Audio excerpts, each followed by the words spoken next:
Hello student. Fifth chapter का last topic है आपके पास। ये जो स्ट्रक्चर ऑफ मॉलिक्यूल आपके पास लास्ट चैप्टर हम कवर कर रहे थे, इसका लास्ट टॉपिक है स्टेट्स ऑफ मैटर। और इसमें हम पढ़ रहे हैं सॉलिड स्टेट की प्रॉपर्टीज़। तो अभी शुरू करने जा रहे हैं।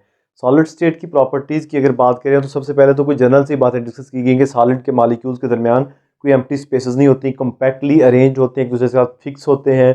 जबकि गैसेस के मॉलिक्यूल में और लिक्विड के मॉलिक्यूल में ऐसा नहीं देखा। और इनके दरमियान स्पेस बिल्कुल ख़त्म होती है, नहीं होती, और इसकी वजह से ये मोशन लेस होते हैं। और इन्हें तोड़ने के लिए आपको हाईली मेल्टिंग पॉइंट और बॉइलिंग पॉइंट्स वगैरह रिक्वायर्ड होते हैं। इसके साथ साथ इनके मॉलिक्यूल्स मूवेबल नहीं होते, इमोबाइल होते हैं। इनकी मॉलिक्यूल्स की मोशन जो है वो तकरीबन ना होने के बराबर, जिसे आप वाइब्रेशनल मोशन कह देते हैं। तो इसके साथ ही कुछ दो तीन प्रॉपर्टीज़ हैं सॉलिड की, उनको डिस्कस करते हैं। जिनमें सबसे पहली प्रॉपर्टी है आपके पास, जो पहली प्रॉपर्टी है वो सॉलिड की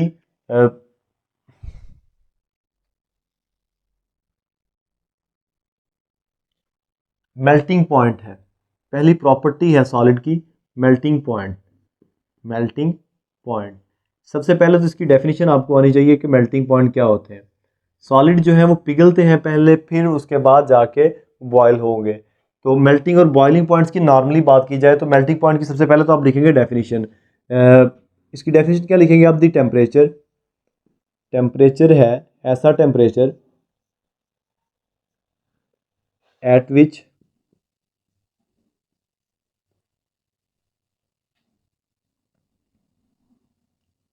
solids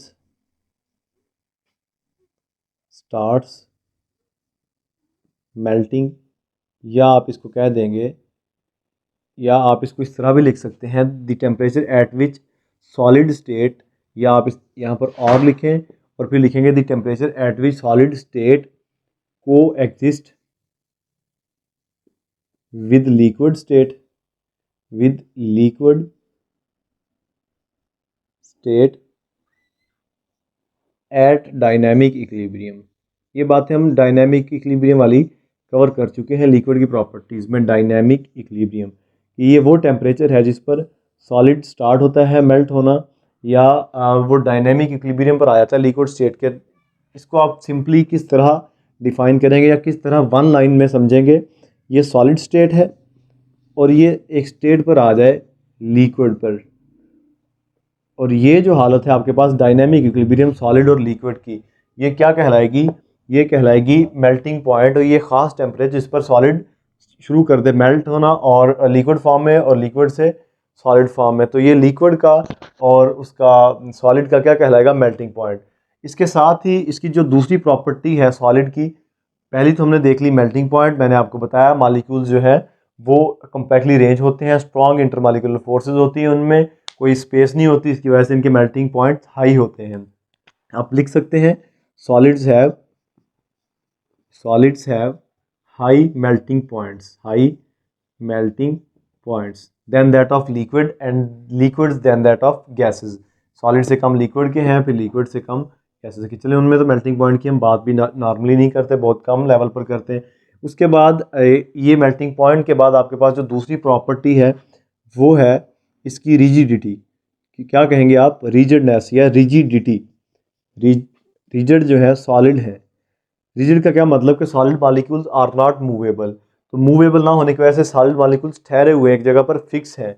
they are fix. Solid molecules क्या है? ये फिक्स हैं, इनकी कोई मोशन नहीं है। फिक्स होने की वजह से इन्हें आप कह सकते हैं सॉलिड मॉलिक्यूल्स आर रिजिड। ये प्रॉपर्टी ना लिक्विड की है ना किसकी है? गैसेस की है। जबकि उनकी प्रॉपर्टीज़ हमने किसी और तरह से पढ़ी हैं। सॉलिड में वो प्रॉपर्टीज़ नहीं है, यानी कि आपने डिफ्यूजन वगैरह देखी और कुछ चंद एक और प्रॉपर्टीज़ थी। इसके बाद डेंसिटी है जो तीसरी प्रॉपर्टी है आपकी बुक में गिवन सॉलिड की।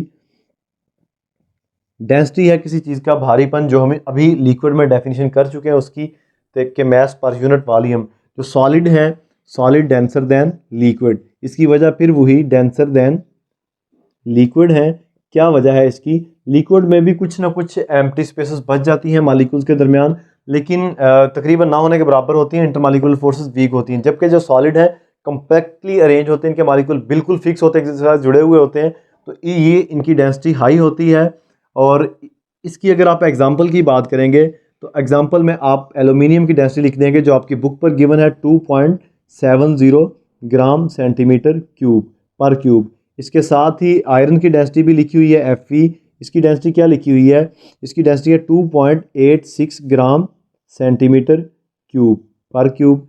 या आप किसकी बात करेंगे, गोल्ड की, आरम इसे कहते हैं। गोल्ड की डेंसिटी क्या है, 19.3 ग्राम पर सेंटीमीटर क्यूब।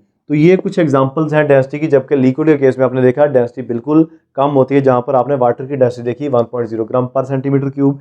तो ये कुछ प्रॉपर्टीज़ हैं सॉलिड की।